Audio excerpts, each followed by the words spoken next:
You just pressed play on the Last Breath Huntcast, home of the HUNTROVERSY. We're here to entertain, educate, and engage. And in case you didn't know, you only live once. But if you do it right, once is enough. Don't waste it.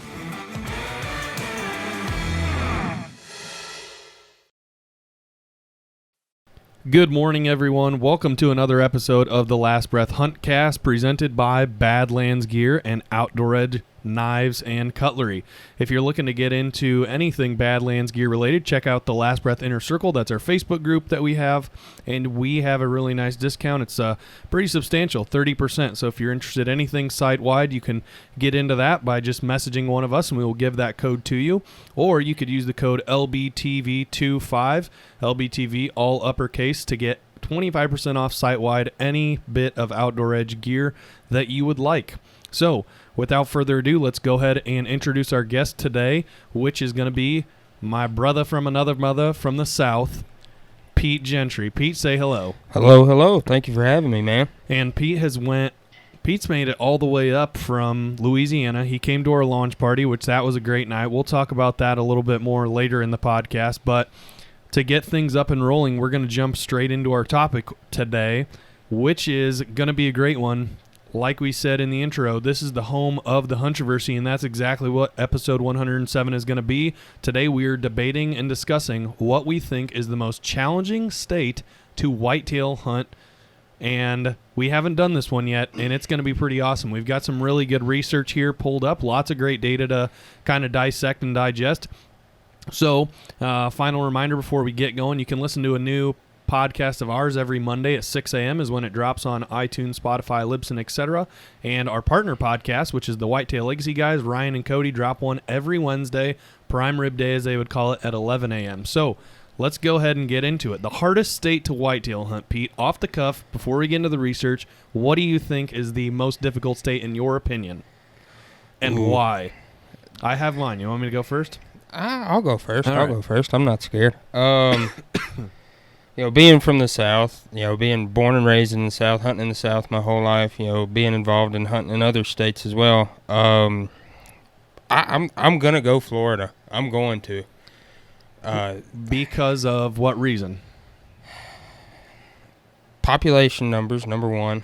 There is still quite a few hunters in Florida, and probably just the amount of huntable ground, what we would call huntable ground, is got to be abysmal. I have no idea that number, and even in our research I couldn't find it, but it's got to be some of the worst ground that there is. I know there is some guys.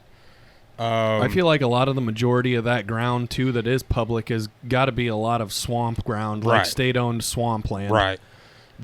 There's one guy, Deer Meat for Dinner is the name of his YouTube channel, Robert Arrington. I've only met him twice. He has some private ground, and he does a ton of work on it.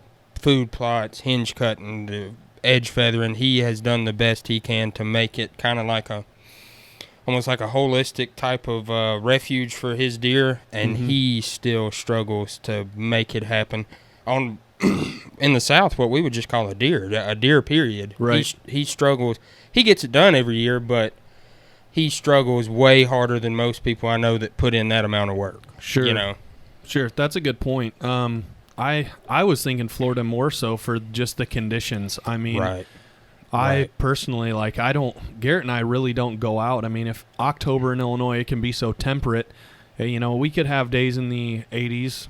In October. That's not foreign, and most of those days we don't even bother going out. But when it's 80 every day, 90 every day, even 100 during the deer season potentially, that sounds absolutely miserable to me. So kudos to any of the Florida guys listening to this, because I think you're one bad dude if you can go out and get it done in Florida. So I like your answer for that. I am going to go to the opposite end of the spectrum, to the far north, and I'm going to pick my hardest state to whitetail hunt as being Michigan. Michigan has no shortage of public land, lots of public up there, but it's almost a sportsman's paradise. I feel like the majority, and the data will show here that we're going to bring up today as well, that there are lots of just sportsmen. I'm not talking about deer hunters specifically, but I'm talking about walleye fishermen, people that are out in their kayaks, people that just love the outdoors. Lots of them live in Michigan. And I don't think necessarily the two are synonymous and, not mutually dependent upon the fact that a deer hunter is an outdoorsman. I think you can be a deer hunter and be an outdoorsman, but to be an outdoorsman, I don't necessarily think that makes you a deer hunter. But I think Michigan is just loaded with people that love the outdoors, love to hunt and fish, and because of that, I've just heard lots of people say on podcasts, lots of people that, do this kind of thing that we do with media creation and filming their hunts, that Michigan is an absolute hellhole, especially on public land. So if you're a Michigander listening to this, I'd love to have you on and get your opinion on that. But I've just heard it's extremely difficult. It's that two-edged sword of, okay, you have plenty of land, but whenever you have thousands of people that are doing this as well, it gets to where you're fighting a different battle than just trying to hunt the deer. You're fighting the battle of remaining ethical, not only to the animal but to other hunters as well. Yep. So that's a different dynamic. I see what you're going for, though. Yeah, so just because you have this excess of public land and this large amount of public, especially in, the northern sections of Michigan there, I just think, the number of people pounding that land, it's great. Right. And, once you get into that northern half of the state, there's not a huge amount of ag. The deer do get a little smaller in the body and in the rack, so I feel like because of that and because of some other factors like their gun season, I feel that there is opportunity for a lot of, younger, less mature bucks getting killed, which we're going to get into that too. We don't want to just cover hunting mature bucks, we're going to cover hunting deer. So there's lots of these states that we'll bring up today that are big buck states, but maybe for whatever factor, one reason or another, they're a little bit more challenging to hunt. Right. So let's go ahead and jump into, we're going to give this first article credit from Josh Honeycutt, who did a lot of research in the 15 most pressured deer hunting states in America.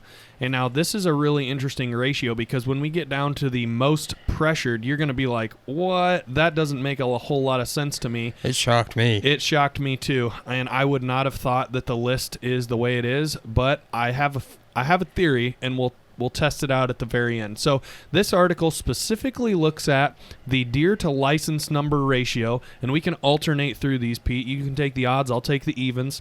Okay. And this is just saying, here's the number of licenses that were sold, here's the number of deer that were killed in that state. So I said you were taking odds, right? Right. All right, so go ahead and kick us off. And these are the top 15 highest deer to license kill ratio states. Right. So for 15, they have Ohio and Vermont. It was a tie. Yeah. A deer to license ratio of 1.9 to 1, which... So that means every person that buys a license is killing 1.9 deer on average, right? And whenever you compare that to the least pressured states, which was Mississippi at 11.3 to 1 and Virginia at 13.1 to 1, now you're kind of sort of seeing, oh, okay, wow, now that's a difference. And to think, like I never would have thought, okay, like back home, we all, I say we, those of us that are serious hunters, we all talk about, coming up to the Midwest, purchasing a farm or leasing a farm or whatever. The dream, yeah. Right, having somewhere up here in the Midwest to chase the caliber of deer that are here. I never would have seen Ohio being that pressured. Like, maybe, but Ohio does have a pretty good bit of public ground, don't they? Yes. So, relatively, it's all subjective, I guess, to an Ohioan, to an Illinoisan, Ohio has a ton of public ground, but to an Ohioan, Montana has a ton of public ground. True. You know what I'm saying? Right, so, right. Yeah, the little grain of salt factoid. But the next one, as we roll down the list here, was Maryland at number 14. The deer to license ratio was 1.8 deer to 1. And that means, and I think we might have jacked it up the first time that we said this and misspoke. That means that the number of deer harvested divided by the number of tags sold was 1.8. So that means that roughly every hunter is killing 0.9 deer, which means that they're not necessarily killing a full deer. Everyone in the state is not necessarily killing a deer. Right. So Maryland has a ratio of 1.8 to 1. And according to the Maryland DNR, the population of deer in Maryland was 214,000 deer, roughly, but also has quite a few licenses sold at 118,000. And just wanted to bring it back. This article was written in 2017, 2018, so it's a fairly recent article. Right. As we roll down the list here, you have number 13. Connecticut. I wouldn't have. I never would have seen that. You know, but you know, I kind of sort of think about it. I've seen some. Yeah, there's some content creation guys out there that hunt Connecticut. I don't know if they're Connecticut natives or not, but 1.7 to 1 is the deer to license ratio there, and that's I don't know. Maybe it's kind of a sleeper state, being surrounded by the states it is. I don't. For us, us outsiders, maybe, I don't know. But that one, never would have seen Connecticut. And I feel like a lot of people dismiss the Northeast for being good whitetail states. Right. I mean, Ohio, Pennsylvania, those are great whitetail states, and they're very close to like your New Yorks and things of that nature. So. Right. I feel like those are quite a bit overshadowed. As we roll down the list here, at number 12, state that I feel like a lot of people would argue is a very, very tough state to hunt, kind of the polar opposite of Florida.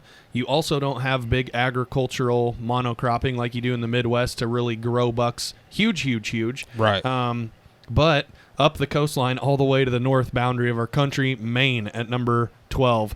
With a 1.7 deer to 1 license ratio. So that's pretty interesting given the fact that I thought Maine was not going to be on this list personally. I thought it was going to be more in line with that Mississippi as the least pressured state, with like a larger deer to license ratio. Right. So I was surprised to see Maine on the list. I didn't ever really think of Maine as being a place where, the deer herd is a little smaller, but a lot of people hunted. So Maine, obviously rigorous to hunt as well, as we keep rolling with number 11.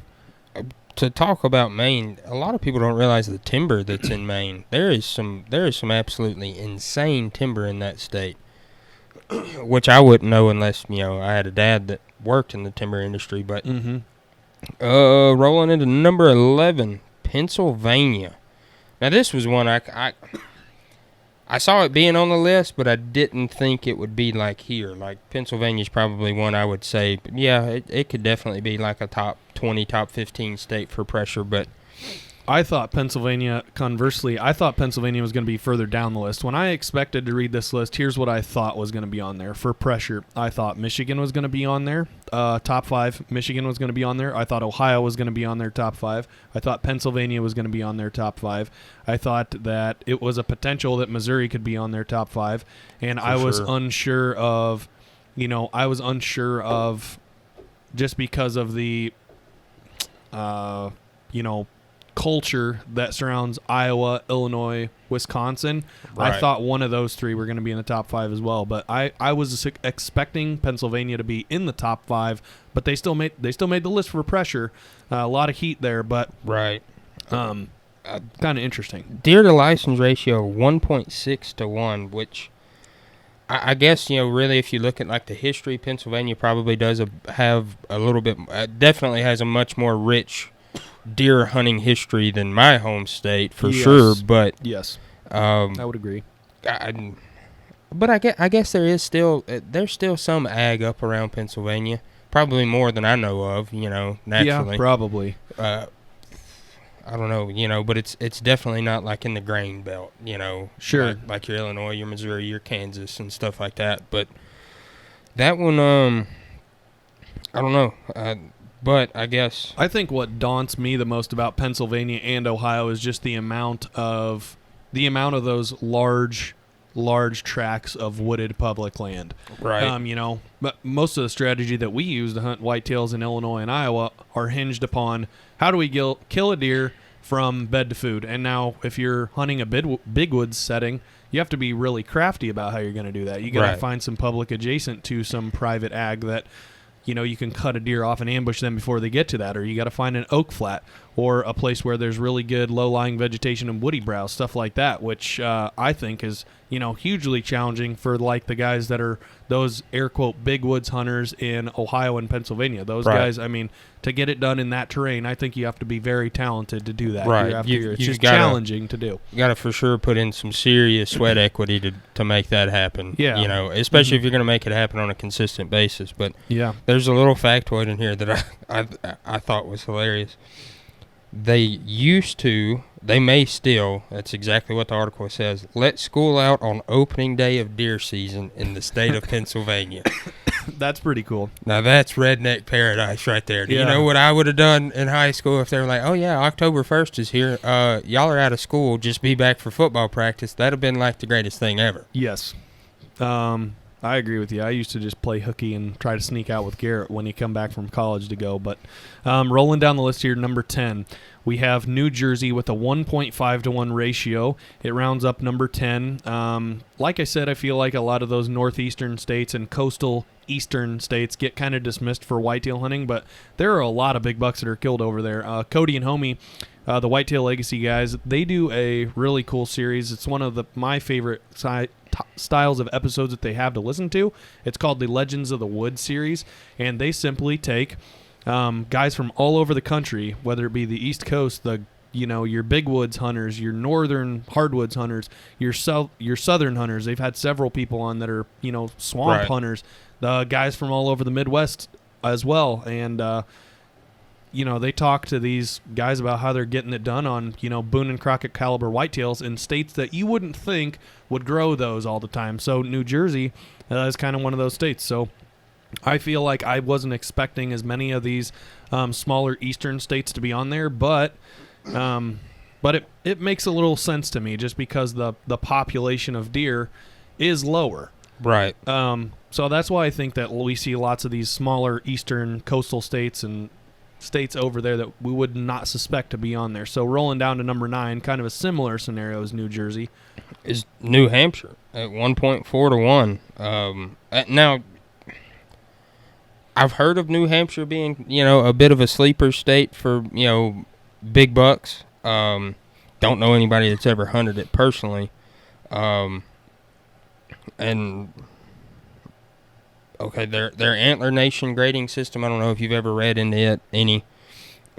Used to whenever I was planning like the dream hunt or buying the dream farm, I would read it. New Hampshire received a B on that, and I can go ahead and tell you Louisiana received a D-. So it could be much worse. Definitely. As we roll into number 8, another kind of state that I was not suspecting this to be on here just because of the population, number 1, of just people that live in the state, how large the state is in relativity to the population, the amount of public land that is in the state relative to the population. I was not expecting to see this state on the list personally, but it's Montana. Also coming in at a 1.4 to 1 deer harvest to license sale ratio. I just thought because of, how large Montana is, how much public is in Montana, the lack of people that live in Montana. It's not a very populated state. Right. And the fact that most people that live there that are hunters, if I was in Montana, I feel like I'd be a kid in the candy store. Like, as soon as I moved to Montana, whitetails, I love hunting them, but I feel like they would drop down my list, at least for a little while, just because I'd be busy trying to kill antelope with my bow and trying to kill antelope during general rifle season and trying to try to see if I can play with an elk or something like that, or mule deer. There'd be lots of other things that would try to take up your time and stuff like that. So I wasn't expecting to see Montana on this list. I think that was the most surprising hunting destination state that I saw on the list to me. I don't know about number one. Shocked me. Number one is very shocking. Yeah. I would not have guessed that as well. So as we continue to roll down, number 7, you have New York with a deer to license ratio of 1.3 to 1. Now, as I've heard, everybody's heard of New York. New York is kind of one of those states, especially whenever you get near the upper part of the state. It's kind of more. I don't know how I say that. It's almost like they took Midwesterners and put them up in New York, kind of thing. Because there's a ton of guys up there that trap and hunt, just like a lot of us do. I feel like New York, when you say it too, it's kind of like Illinois. Like when I tell people I'm from Illinois that are far away, that don't know, county by county, they're like, oh, by Chicago. I feel like It's the same kind of thing when we talk about New York. It's like, oh, you're from New York. You're New York, that's the big city, right? Yeah. And so I feel like that Western New York doesn't get a whole lot of attention as a sportsman's paradise, but I feel like you're right. I do see videos on YouTube. I see podcasts interviewing hunters from New York. Right. That it's a great place to hunt. It's not obviously as for whitetails top of the heap as like the Midwest, but I think it could be a good place to hunt. Definitely another one of those you would probably put in like a sleeper category type of thing, Yeah. Like we wouldn't sit around and be like, oh yeah, I'm going to buy, this 80-acre farm up in New York. And, chances are, if it was like all 10 of us from last night sitting around, like probably 9 of the 10 of us would go, do what now? Right. You're doing what? Mm-hmm. That's, But I guess if you really do break it down, I can't remember if it was last year or year before. I remember seeing articles written about this deer. It was an insanely just massive, like 6-point that scored like in the mid 150s or something. Mm-hmm. And I was like, that's odd. Yeah. Because you don't think of New York. No, you don't. Number 6, though, getting into our first, what I would call our first big buck state on the list. That's our home state here. Well, my home state, not Louisiana, but Illinois, with a deer to license ratio of 1.3 to 1, which means for every one hunter kills, it takes. Sorry, I'm trying to figure out the best way to word this and describe it. 1.3 deer are killed by every one hunter. So not every hunter is killing a deer yet. We're still in the point where lots of people are killing deer on this list. And it's, nearly a 1-to-1 ratio, one hunter per one kill. But we're still not to that 1-to-1 ratio yet with Illinois. I feel like, there are a lot of people in Illinois that hunt. And I feel like with our lack of private land, it's less than 2% of our state is public land. It's arguably the worst state to find public land in. Other than Shawnee, we don't really have any large tracts, and that's in southern Illinois. So I feel like I can understand why Illinois is on this list just because of how unavailable public is to create license sales and things of that nature. Because, if you don't got a place to hunt, then you're not going to buy a hunting license. Right. So I can understand why Illinois is on this list. It's being a little challenging. I'm kind of shocked that it's not higher, though. Honestly, as a guy that comes from the South, like you get with my group of buddies that hunt, Illinois is very near or at the top of all of our lists to get to where we can hunt more often, right? But I think Illinois has lost a lot of its luster, so to speak, due to EHD and CWD. Yeah, absolutely. It surely has. And I think the thing that's interesting to note about Illinois is it's a guaranteed tag. There's no draw system. So, when you see all your outdoor celebrities coming to hunt the heart of the Midwest and, your big 3 or 4 states for giant bucks, they can guaranteed get a tag in Illinois every year. Right. Whereas Iowa is a draw system. Right. So you may be sitting in line for 2, 3, 4 years to draw Iowa. So I feel like that's why Illinois gets pounded a little hard. And when you go to the southern half of the state, you really see a lot of outfitting pressure. So I can understand that. Yeah. Our next one, number 5, we're getting in the top 5 now, is Massachusetts. Another one of those little eastern sleepers. Yeah, I didn't see this one making top 5, but it's a 1.2 to 1 ratio. Now it's tied with another state, but they say sees a ton of hunting pressure each year.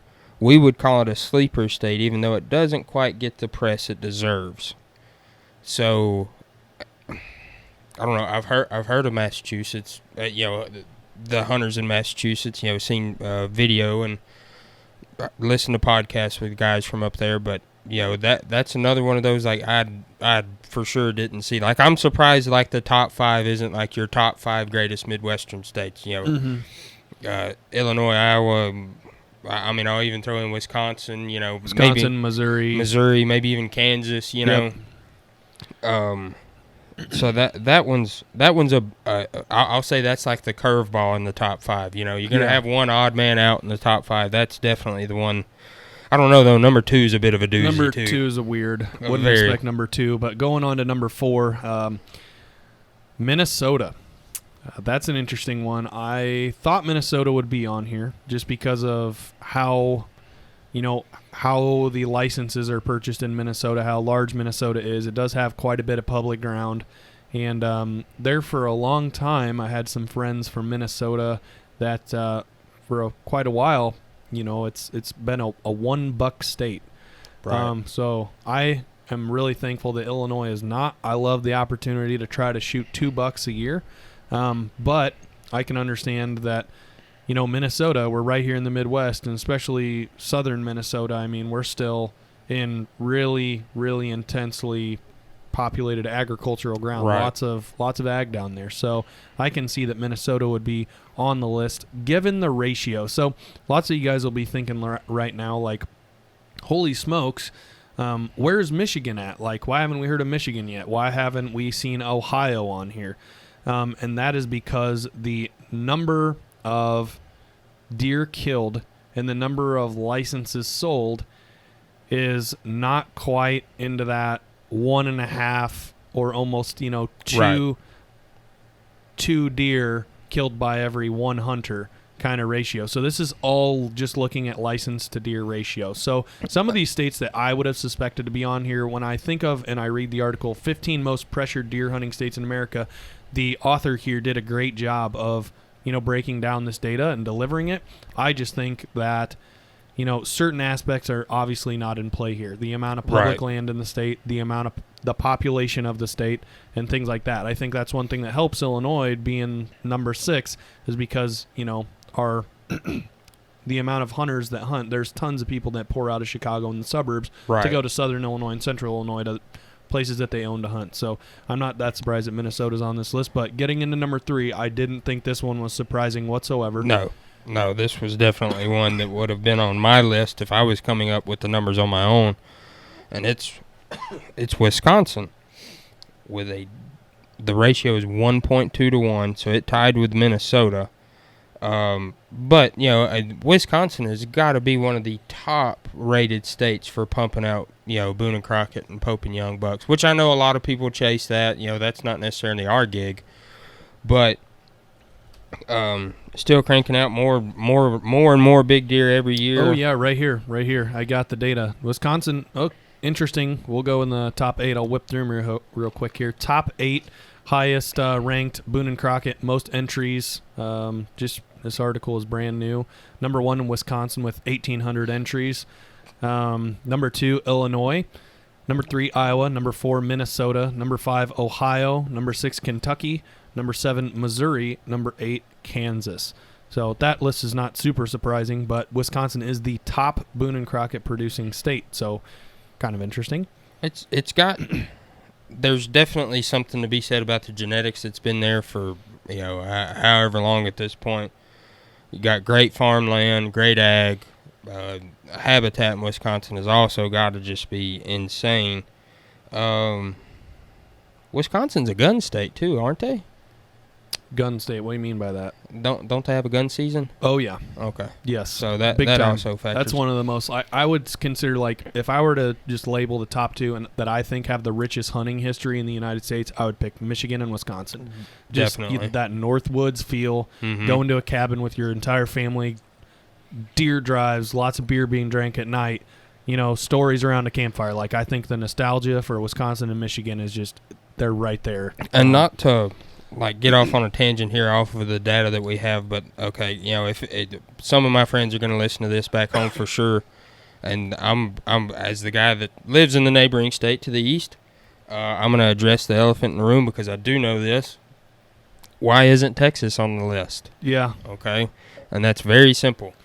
I think it's probably 88 to 92% of your outfitters work on MLD permits, which means their client will have to purchase a basic hunting license, and then he uses the outfitter's tags. Oh. So they're not a state issued tag to hunter, but to outfitter instead. So it's like a ghost tag. Essentially, right. Cool. That makes total sense. Why Texas isn't on this list. Exactly, Great freaking because point. that is a multi-million dollar business in Texas. Yeah. You can't once you get out of East Texas and make your way into what I would call Central Texas, like around I would say you get about 30 miles east of Waco, you're going to start seeing the gates for hunting ranches, and then you're just going to start seeing gates, and there will be a little bitty sign, so-and-so hunting ranch. So, and then it's that way from there all the way to Del Rio as far as the central part of the state, and most of the south part of the state has some form. If there's cattle on the land and there's deer there as well, there's going to be an outfitter that's operating on it. So that's, I had to address the pink elephant in the room, which is that's the reason Texas is not going to be on this list. Makes because sense. the guys that do hunt the public ground or have their own leased ground and therefore have to purchase their own tags, it's pretty simple. Texas is a pretty crap state on public ground. It's very comparable to Louisiana, because the public ground that is there, like the San Angelina National Forest, which is right on San Angelina River and the Sabine River, it's just like hunting for me at home. I've hunted it, not very frequently, because it's just like hunting public ground at home. Right. So that's I had to address that. That makes sense. Number 2, this is a shock. This is a shocker. I wouldn't have guessed this, but it does make sense given what the state is. Rhode Island. So Rhode Island, the least populated state, I believe, in the United States. That's because it's the smallest area, surface area of ground, I guess, in the United States. But it says here, with barely more deer than licenses sold, Rhode Island narrowly avoids the number 1 spot on the list. So the ratio is 1.1 to 1. So every hunter is damn near killing 1 deer. Right. We're almost to the 1-to-1 ratio here. So not everybody in Rhode Island's killing a deer. But most based on everybody is. But based on this data, 1.1 means there's 9/10, which if you convert that, 90% of the people that draw a tag or a license in Rhode Island are killing a deer. Mm-hmm. So that's what that means. Getting into number 1, interesting, very interesting. I wouldn't expected pressure. Pressure to me, I feel like, is a different word. I feel like this article is really addressing the deer to licenses sold. That's the centerpiece of all these data points. But to me, pressure is, what's the resource? It's deer. How many people are going after that resource? Let's count that up. And how much is available? How much area is available to chase that resource? Right. And per to me, hunter I feel like whatever. that's why I picked Michigan, because you've got a ton of people that have tags and buy a license. You've got a deer herd that's large. Right. And you've got a lot of public that just gets hammered. Pounded. So that's why I picked it, but I would not have guessed number 1 state. Go ahead. Iowa. Gosh, and that's so controversial, because when you think about the number 1 most pressured state or the hardest state to hunt in, lots of people are going to be like, what the hell? Iowa? You're picking Iowa? Arguably the best state to whitetail hunt in the country. You're picking that as the hardest state to hunt. And I don't think pressured and hard are necessarily synonymous. Right. And I don't think pressured. This article, I feel like, could have easily been titled "The Most Deer Harvested Per Hunter," instead of pressure. I don't think the pressure really encapsulates this article the best. But go ahead, Iowa. It is the only state with the straight 1-to-1 ratio. So, it says in the article, Iowa is considered by many to be the best state in the country for pursuing whitetails. It's also the one state of the top Boone and Crockett producers who tries to regulate hunting pressure the most by not allowing rifle hunting during the rut and greatly limiting non-resident access. I think that's the key. As a neighbor of Iowa, I live 20 minutes from Iowa. Garrett lives 4 minutes from Iowa. Matt and Jesse both live 30 minutes from Iowa. So we're right here where the Land of Lincoln and Iowa touch. And to me, the reason that Iowa is on this list at 1-to-1 is just because of the amount of hunters in Iowa and how selective they are. Meaning, those people that are hunting in Iowa, number one, Iowa is a less populated state than Missouri and Illinois by a substantial amount. And Iowans don't have the threat of a gun season during the rut. Right. Which means there's a lot less people in the woods during that time. And it's just going to be bow hunters for the majority.